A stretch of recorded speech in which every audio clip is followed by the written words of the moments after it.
BNSS का important concept है कि लिमिटेशंस क्या होती है जब भी कॉग्निजेंस लिया जाता है मजिस्ट्रेट द्वारा।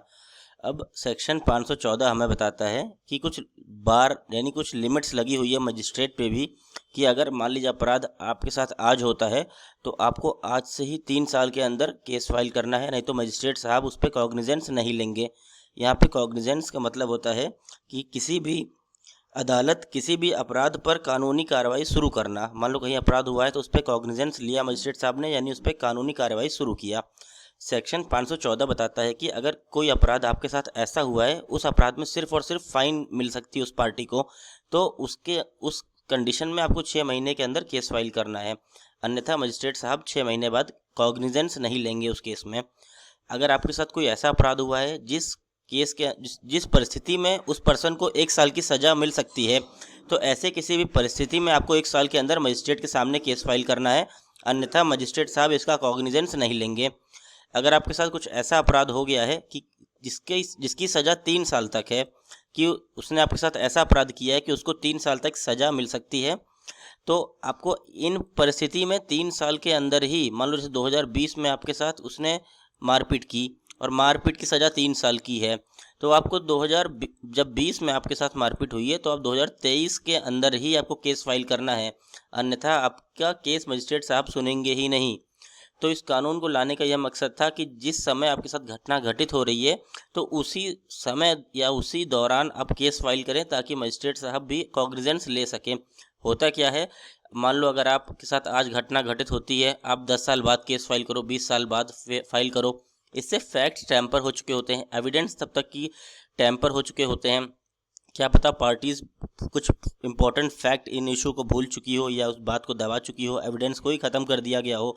तो ऐसी किसी भी परिस्थिति को उत्पन्न ना होने पाए, इसीलिए सेक्शन 514 लाया गया और एक बार लगाया गया है कि कॉग्निजेंस मजिस्ट्रेट साहब ले ही नहीं पाएंगे अगर आप समय अवधि के अंदर केस फाइल नहीं करते हैं तो। वहीं सेक्शन 515 बताता है commencement of the period of limitation, कि कब कहा जाएगा कि आपका लिमिटेशन पीरियड शुरू हो चुका है। जब अपराध के बारे में आपको पता चले, जिस दिन आपको पता चले तो उसके अगले दिन से माना जाएगा कि लिमिटेशन पीरियड आपका शुरू हो चुका है और आप उस दिन से केस फाइल करने के लिए अधिकार होते हैं। अपराधी की पहचान होने पर, अगर आपको अपराधी का पहचान ही नहीं है तो तब तक मान के चलो आप लिमिटेशन पीरियड शुरू नहीं हुआ है। लेकिन कहीं आपको अपराधी का पहचान हो गया है कि मिस्टर ए ने ही क्राइम कमिट किया था आपके साथ, तो आपको जिस दिन से पता चलेगा उस दिन से ही आप केस फाइल कर सकते हैं और उस दिन से ही लिमिटेशन पीरियड शुरू हो जाता है। सेक्शन 516 बताता है exclusion of time in certain cases. कुछ परिस्थिति में लिमिटेशन पीरियड को नहीं गिना जाता है। वह कौन सी परिस्थिति होती हैं? जैसे time spent in another legal case. अगर आपको पता नहीं था, आपको केस फाइल करना था डिस्ट्रिक्ट कोर्ट के अंदर, लेकिन आप हाई कोर्ट के अंदर केस फाइल करके बैठे थे गुड फेथ में, आपको पता नहीं था, तब माना जाएगा कि जो आपने गलत जगह केस फाइल किया है वो टाइम नहीं गिना जाएगा, सिर्फ और सिर्फ अगर आपने गुड फेथ के अंदर यह गलती की है तो।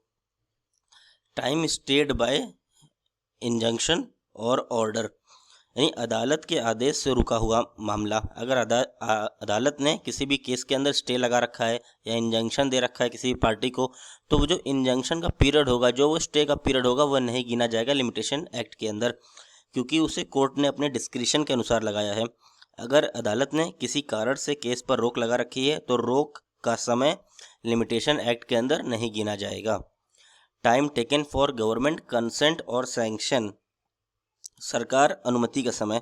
केस दर्ज करने से पहले अगर सरकारी अनुमति लेनी है तो वह समय नहीं गिना जाएगा। जैसे मान लीजिए आपको सेंट्रल गवर्नमेंट के खिलाफ केस फाइल करना है, तो उसमें होता क्या है, 2 महीने का आपको पीरियड लेना पड़ता है। 2 महीने पहले आपको नोटिस भेजना पड़ता है और 2 महीने बाद आप केस फाइल करोगे, यानी जब आपको 2 महीना ख़त्म होगा तब से आपका लिमिटेशन पीरियड गिना जाएगा।